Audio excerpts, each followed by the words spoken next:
There are 10 Americans, you say, who are unaccounted for. Are they all hostages? Why aren't we clear on how many Americans are being held? We just don't know. We know that there's a handful, and I know that's not a too specific number, but it's about a handful of Americans that are still being held hostage that we know of. We've been in touch with the families. We're confident of that. But there's 10 unaccounted for, and that means we just don't know. We don't know whether they are deceased, whether they were killed, whether they're just missing somewhere, or whether, in fact, they could be held hostage by Hamas. It's entirely possible that some of them are. So we're just trying to get as much information as we can.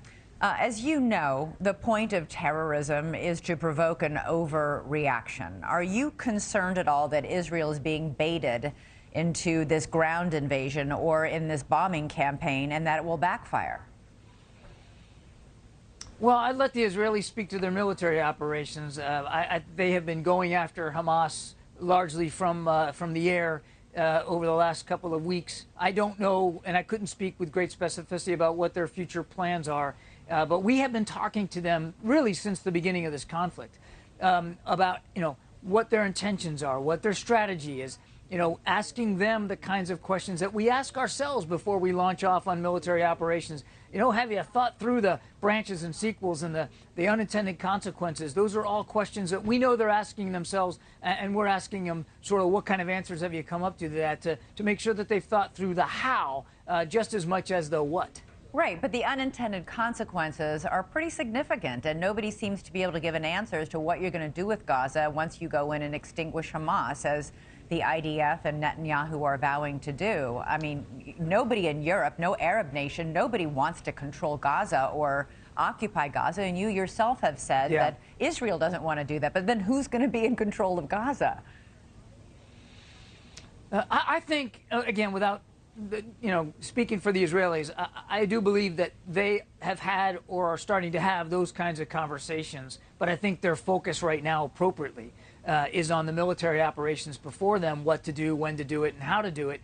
And obviously they know governance is going to be an issue for Gaza, that one way or another, no matter what operation they conduct or how they go forward, it's going to be an issue. What happens to Gaza in the future? I just don't know that they have the answers to those questions. And we are asking them with the Israelis as well. Obviously, we are interested in seeing where that comes to. But I just don't think the focus right now is on future governance. It's really on the operations that are in front of them. And for our sake, making sure not only that they're asking themselves the right questions before they launch a military operation, but that we're able to get that humanitarian assistance in, that it continues to flow.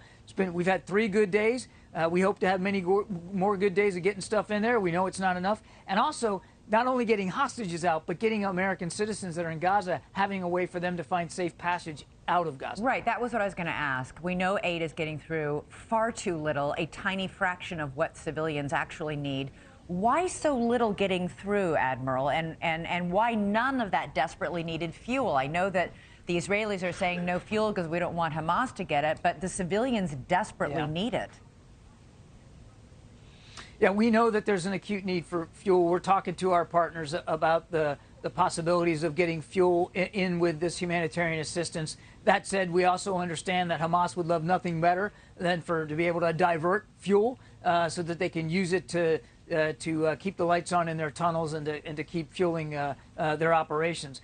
But there is a desperate, legitimate need for fuel, and we are working hard with partners to see what we can do to break that logjam. And as for why so little, there was the situation in Gaza over the last 2 weeks is much different than it was before October 7th, where humanitarian aid was fairly free-flowing. Now it's a combat zone, and so there are concerns by both Israel and Egypt. Have been concerns by Israel and Egypt in terms of getting humanitarian assistance in, making sure that it is only for that purpose and only going to Palestinians in need. We recognize that the trucks that are going in, while it's terrific they're moving, there's too few of them. We know that. And we're working hard to see if we can't increase and sustain the humanitarian assistance that's so desperately needed inside Gaza. We'll keep working this very, very hard. Yeah, the fuel needed to run the desalination plant so that people can have water to drink, and the fuel needed for the hospitals there so that they can have the equipment and perform surgeries, that sort of thing. There are several hundred Americans trapped in Gaza. If the gates are opening to allow aid in, why aren't Americans being allowed out?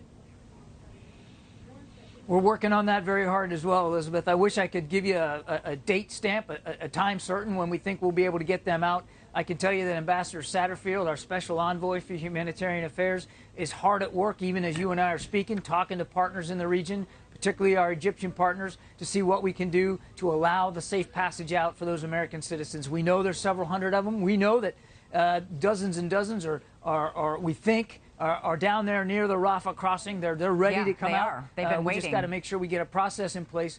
We just got to make sure we get a process in place to allow them to do that. But it has been a consistent focus area for us. Thanks so much for watching. Go to joinnn.com to find NewsNation on your television provider. And don't forget to click the red subscribe button below to get more of NewsNation's fact-driven, unbiased coverage.